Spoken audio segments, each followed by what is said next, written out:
On a découvert une planète plus habitable que la Terre qui pourrait déjà abriter une civilisation. Imaginez une planète. Pas une planète morte, pas une simple boule de roches perdues dans le noir, une vraie planète. Avec des océans, une atmosphère, des continents, des nuages, des saisons, une étoile stable et surtout du temps. Beaucoup de temps. Maintenant, imaginez que cette planète soit encore plus favorable à la vie que la Terre. Plus ancienne, plus humide, un peu plus chaude, un peu plus grande, avec une atmosphère plus stable et une étoile capable de briller pendant des dizaines de milliards d'années.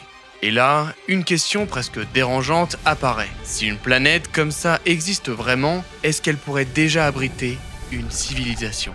Pas juste des bactéries, pas juste quelques molécules dans un océan, mais une civilisation, des êtres capables de construire, de penser, de regarder leur ciel, et peut-être comme nous, de se demander s'ils sont seuls dans l'univers. Parce qu'aujourd'hui, on ne cherche plus seulement des planètes, on cherche des mondes, et certains de ces mondes pourraient être meilleurs que la Terre pour faire apparaître la vie. Alors, dans cette vidéo, on va faire deux choses.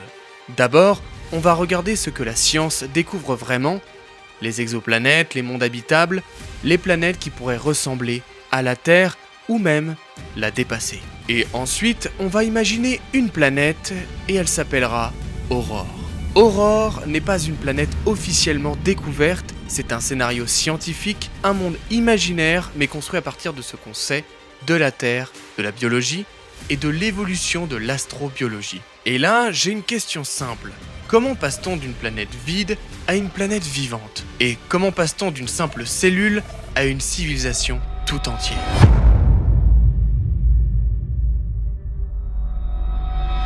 Pendant très longtemps, l'humanité ne connaissait qu'un seul système planétaire, le nôtre. Le Soleil, Mercure, Vénus, la Terre, Mars, Jupiter, Saturne, Uranus et Neptune.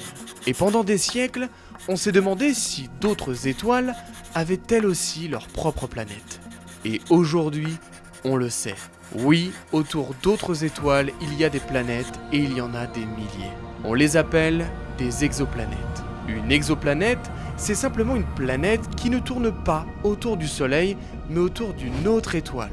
Et ce qui est complètement fou ici, c'est que depuis les premières découvertes, le nombre de mondes connus a explosé.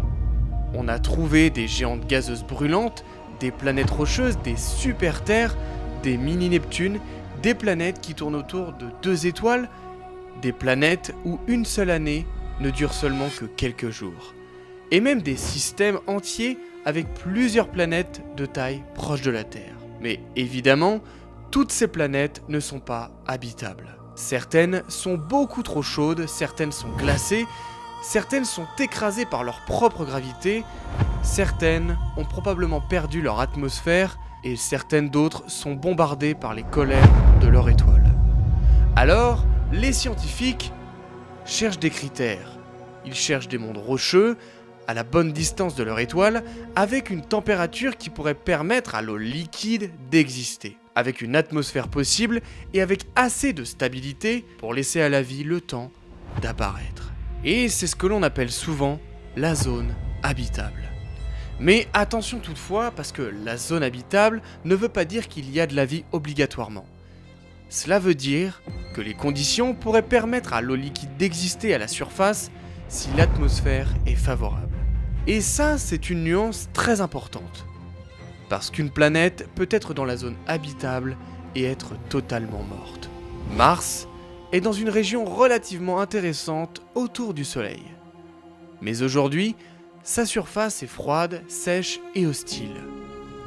Vénus est rocheuse, presque de la taille de la Terre, mais son atmosphère est devenue un enfer. Donc, j'ai une vraie question. Ça n'est pas est-ce qu'une planète est au bon endroit, mais plutôt est-ce qu'elle a eu les bonnes conditions pendant assez longtemps pour que la vie apparaisse et évolue.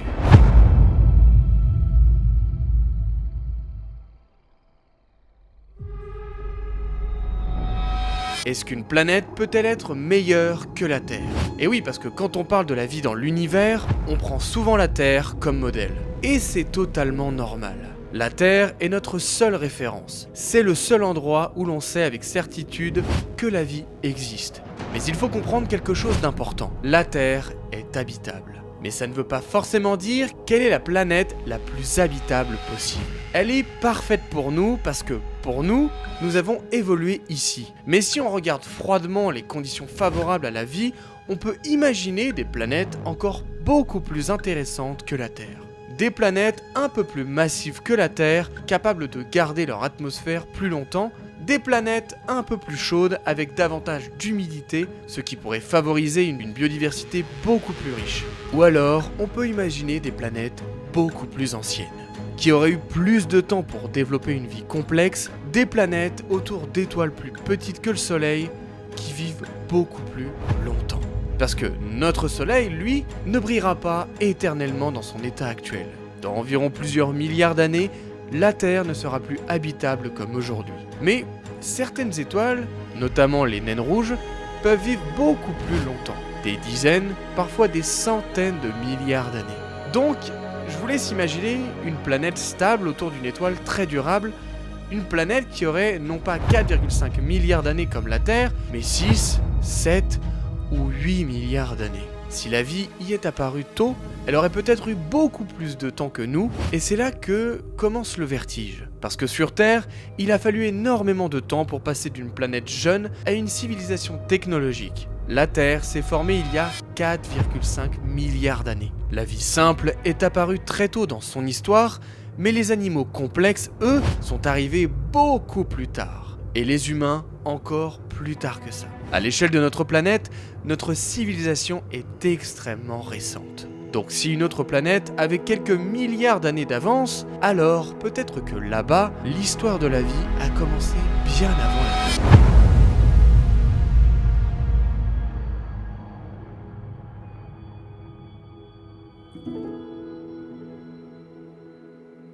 Voici les mondes qui nous font déjà douter. Aujourd'hui, plusieurs exoplanètes fascinent les astronomes. Pas parce que l'on sait qu'elles abritent la vie, non. Il faut être clair là-dessus, nous n'avons encore aucune preuve confirmée de vie ailleurs que sur Terre.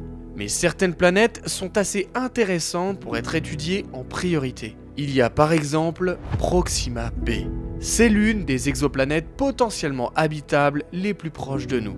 Elle se situe autour de Proxima du Centaure, l'étoile la plus proche du Soleil. Et à l'échelle de l'univers, elle est presque dans notre voisinage. Mais à l'échelle humaine, elle reste incroyablement loin. Même avec nos sondes les plus rapides, l'atteindre prendrait des milliers, voire des dizaines de milliers d'années.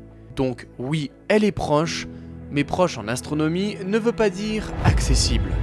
Il y a aussi le système TOI 700, une petite étoile autour de laquelle plusieurs planètes ont été découvertes. Et certaines sont trop chaudes. Certaines sont trop massives, et TOI 700e, elles, sont particulièrement intéressantes, parce qu'elles se trouvent dans la zone habitable de leur étoile. Encore une fois, ça ne prouve rien, mais ce sont des cibles sérieuses, des mondes à surveiller. Puis il y a TRAPPIST 1e. Elle fait partie d'un système absolument fascinant, cette planète de taille proche de la Terre autour d'une petite étoile rouge. TRAPPIST 1e est souvent citée comme l'une des meilleures candidates pour chercher une atmosphère et peut-être des conditions compatibles avec l'eau liquide. Mais là aussi, prudence, on ne sait encore pas si elle possède une atmosphère stable. On ne sait pas si elle a gardé son eau, on ne sait pas non plus si son étoile l'a rendue hostile à la vie. D'ailleurs, j'en profite pour vous dire que j'ai été à l'endroit même où l'on a découvert ce système TRAPPIST 1. Et où les chercheurs que j'ai rencontrés m'ont d'ailleurs confirmé qu'ils pensaient qu'il y avait de la vie sur ces planètes. Je vous laisse la vidéo juste en dessous et à la fin de cette vidéo. C'était mon tout premier documentaire. Je vous emmène à 2700 mètres d'altitude à l'observatoire de Leucamden au Maroc. Et croyez-moi, ce qu'on apprend dans ce documentaire va bien plus loin qu'on ne l'imagine. Et j'en profite aussi pour vous dire de vous abonner à la chaîne, de commenter et de liker cette vidéo si ça vous a plu. Maintenant, parlons d'une autre exoplanète sur laquelle on a trouvé des indices qui pourraient potentiellement nous faire penser à de la vie. Voici K2-18b, une planète qui a beaucoup fait parler d'elle parce que le télescope James Webb a permis d'étudier son atmosphère et d'y détecter certaines molécules très intéressantes. Et certaines d'entre elles, sur Terre, peuvent être associées à la vie elle-même. Mais attention, et là il faut vraiment insister, une molécule intéressante n'est pas une preuve de vie. Ça peut être un indice, Une piste, un signal à vérifier, mais pas une preuve. La science avance comme ça. Elle observe, elle doute, elle teste et elle vérifie. Donc aujourd'hui, on peut dire une chose. On n'a pas encore trouvé de vie ailleurs, mais on a trouvé des mondes où la question mérite sérieusement d'être posée. Et maintenant, imaginons qu'une de ces planètes soit vraiment idéale. Pas seulement peut-être habitable, mais réellement stable avec de l'eau liquide, une atmosphère, des océans, une source d'énergie, les bons éléments chimiques et surtout du temps. Alors, que se passerait-il ? Eh bien, pour comprendre, on va partir sur une de ces planètes et elle s'appelle Aurore.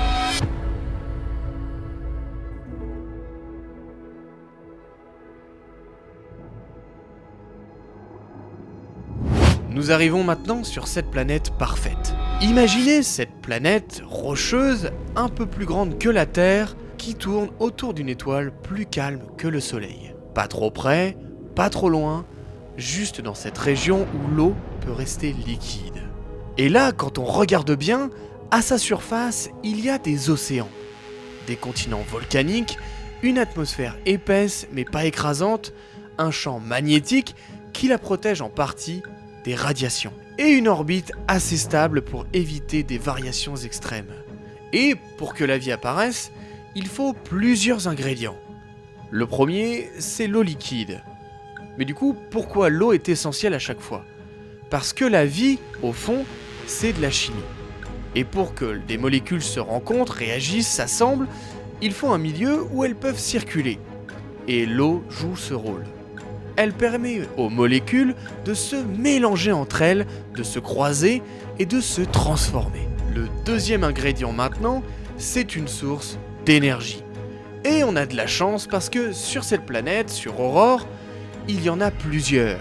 On a tout d'abord la lumière de son étoile et la chaleur interne de la planète, les volcans, les sources hypothermales au fond des océans. Le troisième ingrédient, ce sont les bons atomes, c'est-à-dire le carbone, l'hydrogène, l'oxygène, l'azote, le phosphore, le soufre. Et oui, parce que ces éléments sont fondamentaux pour la vie telle qu'on la connaît. Et encore une fois, bonne nouvelle, ce ne sont pas des éléments magiques propres à la Terre.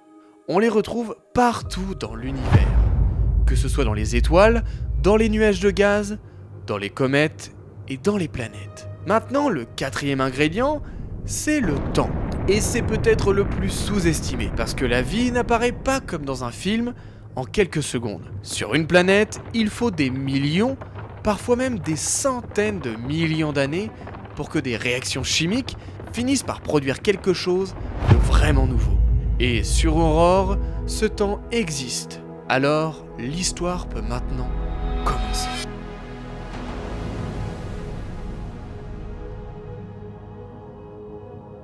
Nous arrivons au moment où la matière commence à se copier. Au début, Aurore n'est pas belle. Enfin, pas comme on l'imagine. Il n'y a pas de forêt, il n'y a pas d'animaux, pas de ciel bleu, pas d'oiseaux et pas de civilisation. Seulement une jeune planète violente, des volcans, des océans sombres, des tempêtes, des éclairs et une atmosphère étrange. Des roches brûlantes, des molécules très simples.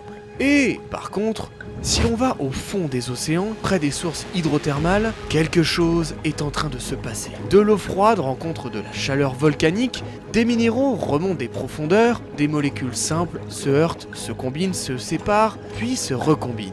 Encore et encore. Et ça pendant des millions d'années. Et à un moment, une molécule apparaît avec une propriété extraordinaire. Elle est capable de produire une copie d'elle-même.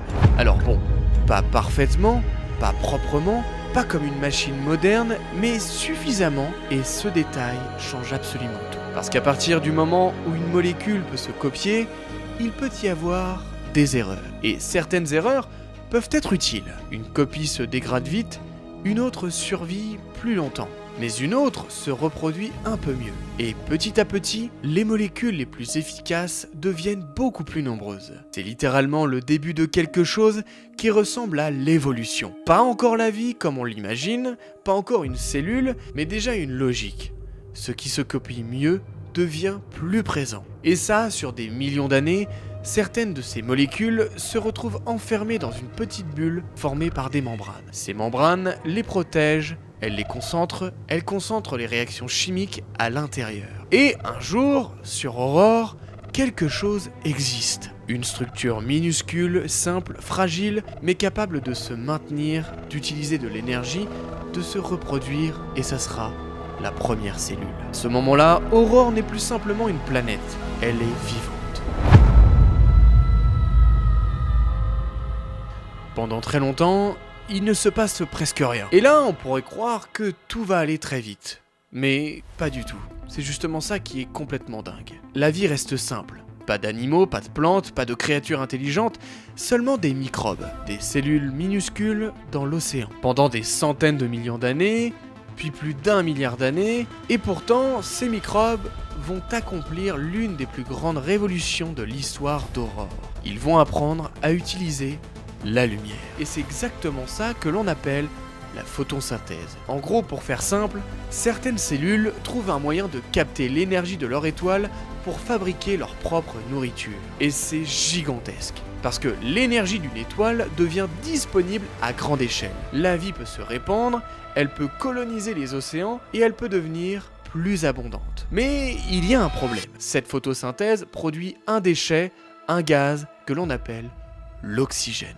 Et aujourd'hui, comme vous le savez, pour nous, l'oxygène est vital. Mais pour beaucoup d'organismes primitifs, l'oxygène est un poison. Donc sur Aurore, comme sur la Terre primitive, l'arrivée de l'oxygène provoque une catastrophe biologique. Énormément des formes de vie meurent, des équilibres disparaissent, la planète commence à changer, mais certaines cellules survivent. Et certaines finissent même par utiliser maintenant l'oxygène. Et là, tout bascule encore, parce que l'oxygène permet de produire beaucoup plus d'énergie. Avec plus d'énergie, la vie peut devenir beaucoup plus complexe. Elle peut fabriquer des structures grandes, plus organisées et plus efficaces. Et dans l'atmosphère, l'oxygène s'accumule. Une couche d'ozone peut se former et la surface devient à ce moment-là mieux protégée contre certains rayonnements et petit à petit, Aurore devient une planète plus accueillante. La vie ne s'est pas seulement adaptée à son monde, elle l'a transformé.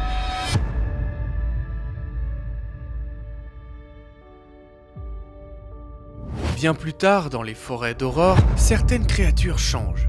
Elles vivent en groupe, et vivre en groupe, c'est compliqué. Il faut reconnaître les autres, savoir qui aide, qui menace, qui triche, qui protège, qui domine et qui coopère. La vie sociale demande de la mémoire. Elle demande de l'observation, elle demande de l'anticipation, et petit à petit, les cerveaux grossissent. Pas parce que l'évolution veut créer une civilisation, l'évolution ne prévoit rien.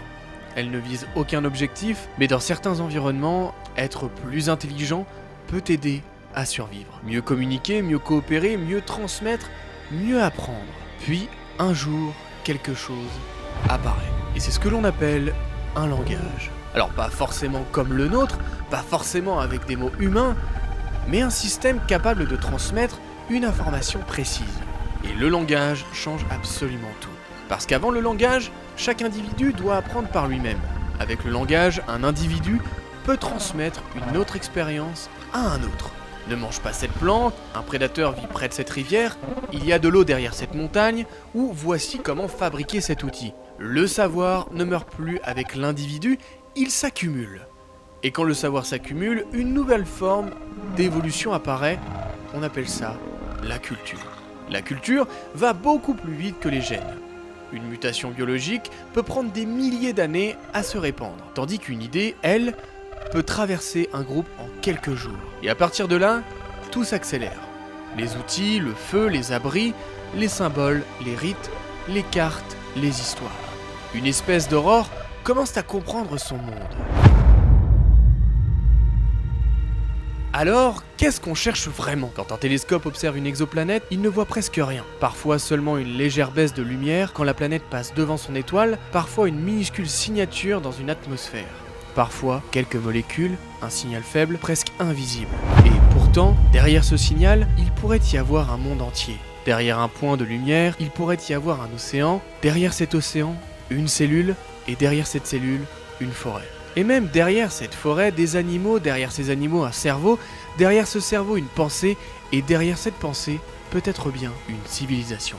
Et quelque part dans la galaxie, il existe peut-être une planète plus ancienne que la nôtre, plus stable, plus favorable, une planète où la vie a commencé avant nous, une planète où l'évolution a eu plus de temps, une planète où peut-être des êtres regardent leur ciel en ce moment même.